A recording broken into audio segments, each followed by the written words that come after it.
Good morning guys, welcome to another day in the life of Kagawad Mau. So for today's episode, as you can see, may mga bago kaming alaga dito sa farm, mga anak ni Candida. So I'll introduce you to them, and papakita ko lang din kung ano yung gagawin namin at yung problem na kinakaharap namin para sa mga piglets na to. So but then again, if you haven't subscribed to my channel yet, please don't forget to hit the like, subscribe, and notification bell para laging i-updated dito sa A Day in the Life of Kagawad Mau. Let's go! Papa umaw mau, papa umaw mau, papa umaw mau, papa umaw mau, papa umaw mau, papa umaw mau, papa umaw mau, papa umaw mau, papa umaw mau, papa umaw mau, papa umaw mau, papa umaw mau, papa umaw mau, papa umaw mau, papa.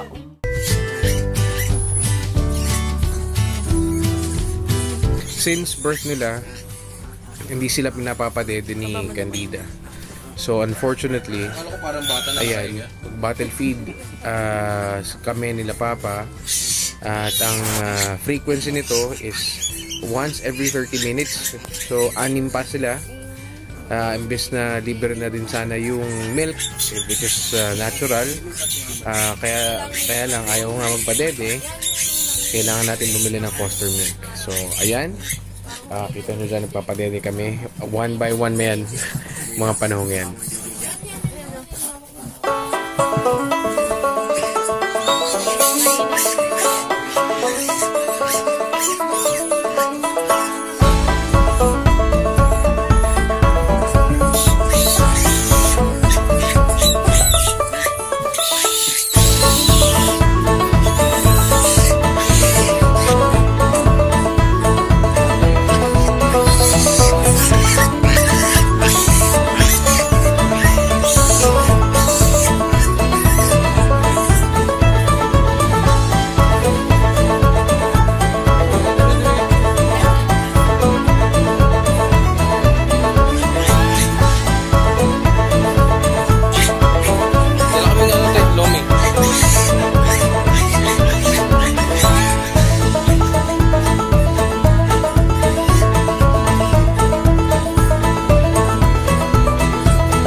Siyempre.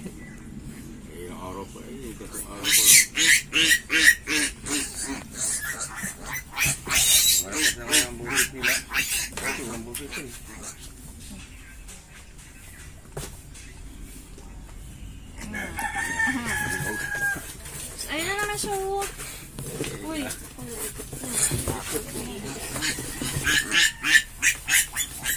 Ito yung pinakamaingay, oh. Ayun naman.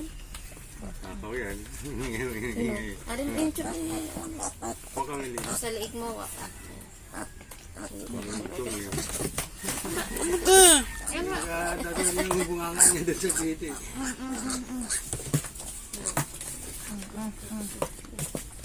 Umiiyak.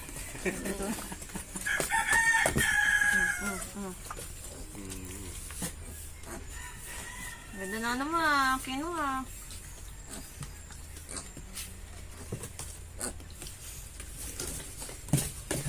Ito mahilig. Bubuta sila ng isang buti. Ngayon mga lang nga pa, dito ko lang. Wala pa 30 minutes. Ay, ito pa ulit. Isa pa. Nakak na naman. Pero kanina madaling araw, isang beses lang nagpa-dede sa kanila. Ibalik ko na siya doon sa styro. Kaninang madaling araw pa, isang beses lang.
guys, dito, sinusubukan naming pahigain si Candida, and in order for that to happen, kailangan namin i-massage yung kanyang tiyan and yung kanyang dede. So, para humiga siya. You know, yung mga baboy, pag inihimas yung tiyan, they eventually lie down and go to sleep. Yun yung chance namin na sana hayaan niyang dumede yung mga anak niya sa kanya. So, it took us 4 hours para lang itry na humiga siya, and pakita niyo later kung ano mga mangyayari. So, dito sa part na to, minamassage siya ng basang-basahan na may malagyam-gam na tubig. Yung pagmamassage na yan is to also soften the breast and the nipples, kasi dahil hindi siya nadededehan ng mga anak niya, tumitigas yung kanyang gatas, and that's quite painful para sa baboy. So, minamassage na ganyan para lumambot yung kanyang breast and nipples, and lumabas yung gatas.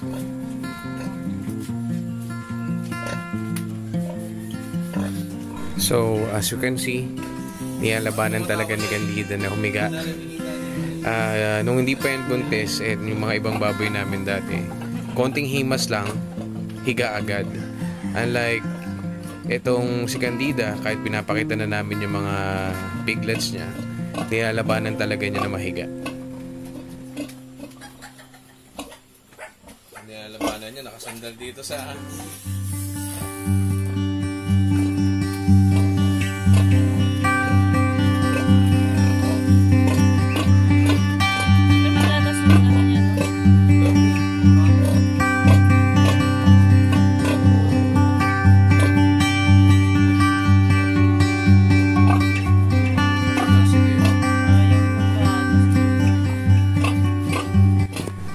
So guys, important sa mga newborn piglets ang gatas ng nanay, kasi ito ay mayroong colostrum.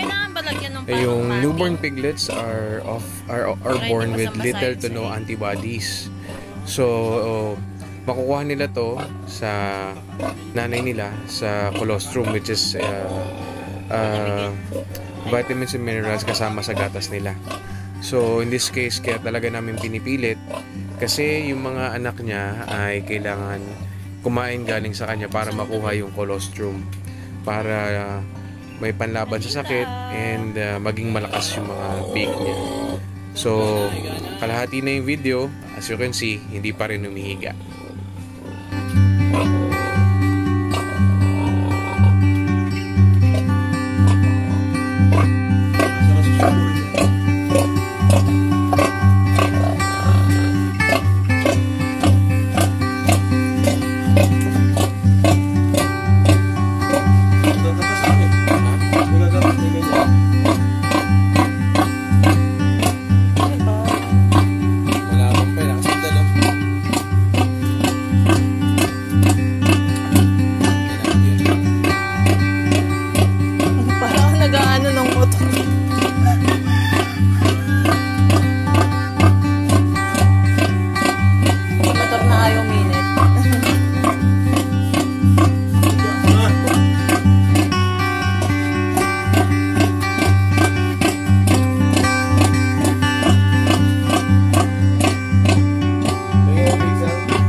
matapang sa inahin. Sa big eh. Oh.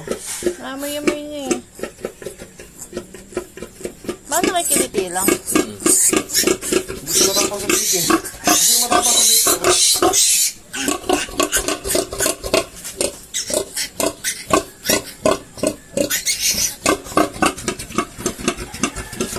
Ganyan.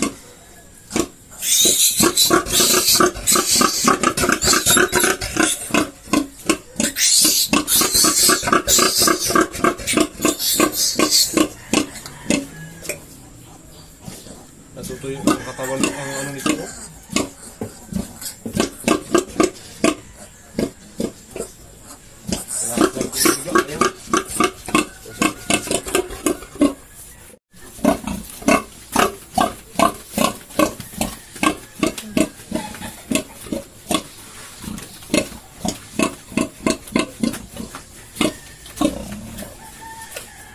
Hindi lang ako lips. Kanina.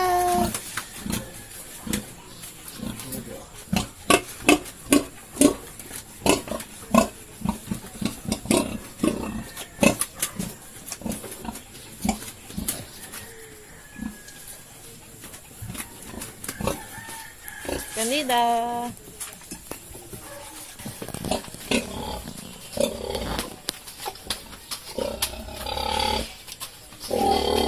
Saktan kasi talaga siya. May sugat ba? Wala ka naman. Nasaktan talaga siya.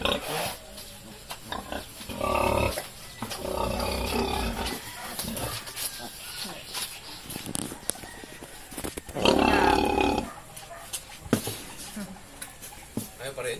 Ayaw. Yan na.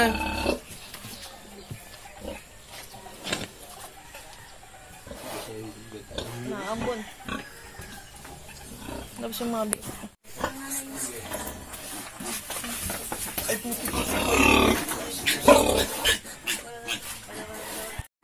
Higa na.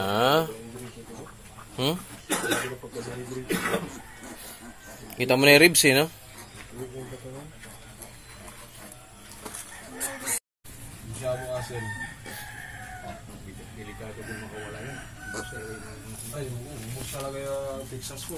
Sabi mo, hindi namin pinapansin yun sa Project 4. May mga kapaya kong Muslim. Oo. Weirdohan lang kami kasi bakit gano'n yung manok niya. Yung lalaki. So, ayun guys, dito sa part na to, after 4 hours, napahiga ko na siya. And tinatry kong padidehin yung mga anak niya. And yun, inisqueeze ko ng konting nipple para lumabas yung gatas. And unfortunately, itong mangyayari.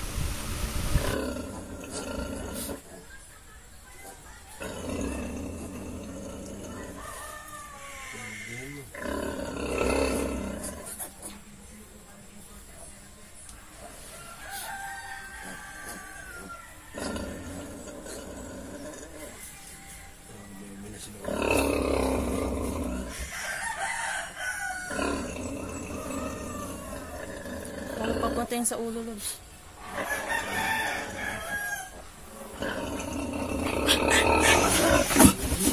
Oh, maipit.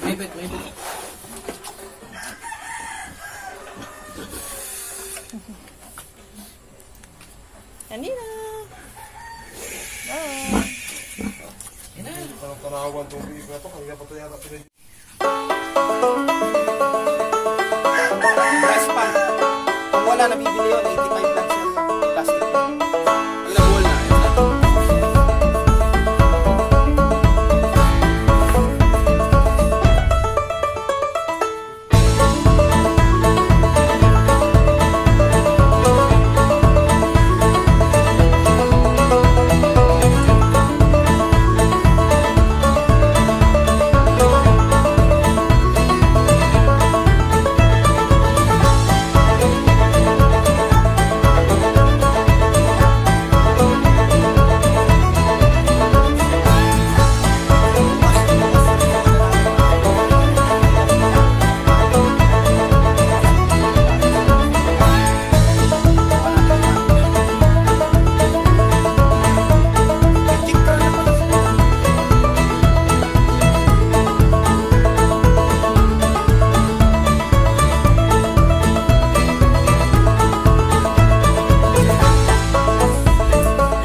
pa.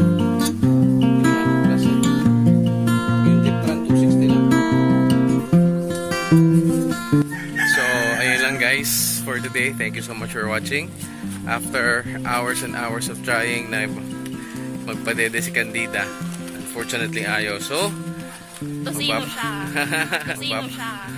Tosino siya. And magpapadede kami ng mga piig. So, and again, if you haven't subscribed to my channel yet, and if you like our content, please don't forget to hit the like, subscribe, and notification bell para laging updated dito sa latest episodes natin sa Day in the Life with Mao. Ingat!